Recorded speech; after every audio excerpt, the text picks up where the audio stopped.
À présent, étudions la partie 2 de cet exercice type bac. Donc, tout comme la partie 1, la partie 2 est décomposée en 4 questions.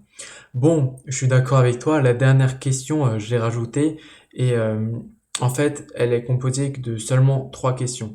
Mais je trouvais ça intéressant de rajouter cette dernière question et il faut vraiment comprendre ce lien avec le point d'intersection, comment est-ce qu'on définit, ou dès lors qu'il y a une question avec écrit point d'intersection, comment est-ce que je raisonne. Ok, donc comme pour la partie 1, je te laisse mettre la vidéo en pause et répondre à ces 4 questions. Et ensuite, on va corriger ensemble. Alors, pour la première question, on définit delta comme une droite passant par le point E et orthogonale au plan P. Et on aimerait déterminer une représentation paramétrique de la droite delta.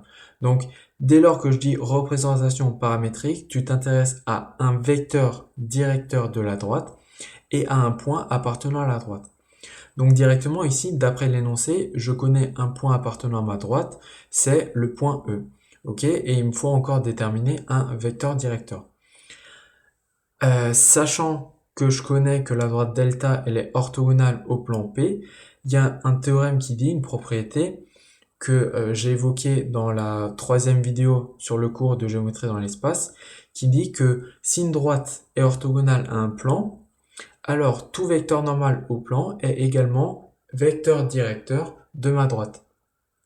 Or, ici dans la partie 1, on avait déterminé un vecteur normal au plan P qui est 4, 4, moins 3. Et donc, j'en déduis facilement la représentation paramétrique de la droite delta, qui est la suivante. Donc, voilà, avec E qui est égal à E de coordonnées 0, 0, 1 et N de coordonnées 4, 4, moins 3, qui est un vecteur directeur de delta. Ok, passons à la question suivante. Maintenant, on aimerait calculer les coordonnées du point L, point d'intersection entre la droite delta et le plan ABC. Ok, donc il y avait aussi une question analogue dans la partie 1 où il fallait déterminer que le point M' était un point d'intersection entre deux objets. Et dès lors que je m'intéresse au point d'intersection, je dis que le point appartient en particulier au premier objet et il appartient au second. Ok, mais avant de dire la phrase que je viens de te dire, il faut que je connaisse mes objets, bien sûr. Et ici, mes deux objets, c'est la droite delta et mon plan ABC. Donc bien sûr, juste avant, je viens de déterminer une représentation paramétrique de ma droite delta. Donc, je connais assez bien ma droite delta. Ok? Mais ce n'est pas le cas pour mon plan ABC. Je ne connais pas d'équation cartésienne pour mon plan ABC. J'arrive pas à le définir. Donc la première des choses, je vais déterminer une équation cartésienne du plan ABC. Ok, j'ai dit équation caractéristique avant, donc c'est bien équation cartésienne. Donc là, on s'intéresse à un point et à un vecteur normal au plan. Donc bien sûr, le point A, il appartient au plan ABC, et un vecteur normal au plan, c'est 0, 0, 1. J'en déduis une équation cartésienne de mon plan ABC qui est z égale 0. Et aussi bizarre que cela puisse paraître, cette équation cartésienne, c'est bien en fait une équation cartésienne de mon plan. Même si c'est très simple, c'est une équation cartésienne de mon plan. En fait, c'est un peu la difficulté dans la facilité. C'est tellement facile que tu te dis, mais non, attends, ça peut pas être ça. Et en fait, c'est rigoureusement égal à ça. Ok. Alors maintenant, la phrase la plus importante, ok, dès lors qu'on parle de point d'intersection, si L est le point d'intersection du plan et de la droite, alors en particulier, L appartient au plan et L appartient à la droite. Donc, ça veut dire que les coordonnées de L sont solutions à la fois de l'équation cartésienne précédente et du système d'équations issu de la représentation paramétrique de delta. On obtient donc le système suivant à 4 équations.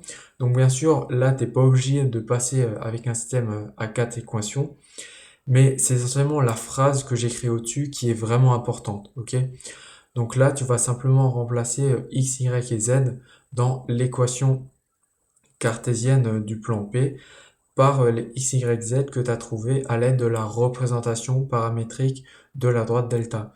Donc en fait ici j'ai exactement fait la même chose mais seulement sous forme de système. Bon, normalement, tu dois obtenir les mêmes conclusions que moi.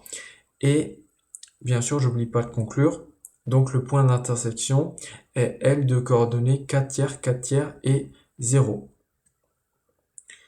Ok, à présent, j'aimerais savoir si les droites delta et BF sont séquentes ou pas. Ok, alors cette question, honnêtement, l'énoncé, je sais pas ce qu'il attend réellement de toi. Euh, Parce que cette question, on va dire, c'est vraiment pour voir plus loin la philosophie un peu de l'élève. C'est vraiment pas une question de cours où il faut simplement appliquer. Il faut un peu chercher un peu plus loin. Ok? Parce que ici, avant de montrer que delta et BF sont séquentes, je vais dire si delta et BF, elles sont coplanaires ou pas. Et ensuite seulement, je vais étudier si elles sont parallèles ou pas, et si elles sont pas parallèles, alors elles sont séquentes. Si elles sont parallèles, et donc elles ne sont pas séquentes. Ok? Donc, d'après les questions précédentes, donc je rappelle, n, c'est un vecteur directeur de delta. D'après la figure, BF, c'est 0, 0, 1. Et CG, en fait, c'est le même vecteur. Donc, c'est aussi un vecteur directeur de la droite CG. OK. Donc, avant toute chose, je regarde si delta et BF sont coplanaires. Donc là, j'ai aussi enlevé une question de l'énoncé. Peut-être c'était pas très judicieux de ma part, mais en tout cas, je voulais pas m'attarder dessus. En fait, il y avait une question dans l'énoncé qui disait de tracer cette droite delta. Et en effet, c'est peut-être bien de tracer cette droite delta pour voir un peu où est-ce qu'elle se situe. Donc on avait dit delta, c'est une droite passant par E et orthogonale au plan parallèle à FHK qui passe par I. Ok. Donc delta, c'est un peu la droite qui va de E à C, plus ou moins. C'est une droite qui traverse le cube en diagonale. Tu vois un peu ce que je veux dire? Donc, si tu vois pas, je t'invite à, à étudier la question et à tracer cette droite delta. Ok. Et donc, bien sûr, si la droite est delta, en fait, elle coupe un peu mon carré. Donc, bien sûr, la droite delta et la droite BF ne sont pas coplanaires. Donc là, ma seule justification, c'est graphiquement. On n'a pas de méthode pour montrer ou pas montrer que deux droites sont coplanaires, ok? Donc là, directement, je vais dire que delta et BF ne sont pas séquentes en un point, car elles ne sont pas coplanaires. De la même façon, j'étudie la coplanarité entre delta et CG. En revanche, delta et CG sont coplanaires. En effet, on s'aperçoit qu'elles sont dans le même plan, CGEA. Ok, et donc si maintenant deux droites elles sont coplanaires, en effet, là je peux étudier si elles sont parallèles ou pas. Donc je connais les deux vecteurs directeurs de chacune des droites, j'étudie la collinarité entre ces deux vecteurs, je m'aperçois en fait qu'ils sont pas collinaires et donc que delta et CG ne sont pas parallèles. Ainsi, delta et CG sont séquentes en un point. Alors à présent, j'aimerais déterminer justement le point d'intersection entre delta et CG. Ok, donc comme d'habitude, ça fait maintenant plusieurs fois qu'on a des questions avec un point d'intersection. Donc je raisonne toujours de la même manière. Si n c'est le point d'intersection entre delta et CG, alors en particulier n appartient à la droite delta et n appartient à CG. Mais avant toute chose, il faut que je connaisse mes deux objets. Bien sûr, je connais une représentation paramétrique de ma droite delta. En revanche, ce n'est pas le cas pour la droite CG. Donc, la première des choses à faire, c'est que je détermine une représentation paramétrique de la droite CG, qui est la suivante. Ok. Et à présent, je dis la phrase que presque j'ai appris par cœur, ok, et que je balance à chaque fois que je vois le mot intersection dans une question.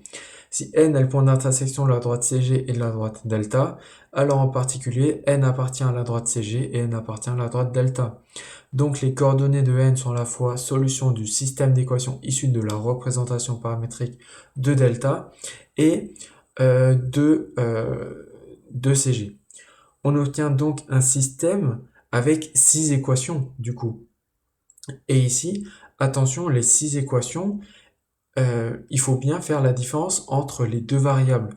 Les variables issues de la représentation paramétrique de delta et une autre variable de la représentation paramétrique de la droite CG. C'est pour ça que j'ai utilisé un K et un T. OK? Et donc à ce moment-là, on effectue simplement une équation. Donc on dit que x égale x, donc 1 est égal à 4t. Et à ce moment-là, je résous à chaque fois mes équations. J'obtiens que t est égal à 1 quart. En injectant t dans l'équation où il y a z, ok, j'obtiens aussi que k est égal à 1 quart. Donc finalement, j'en déduis que le point d'intersection est n qui est égal à 1, 1 et 1 quart. Et on a fini pour cet exercice de la géométrie dans l'espace. J'espère qu'il t'aura plu. Je te remercie d'être resté jusqu'à la fin de la vidéo et je te dis à la prochaine. Salut!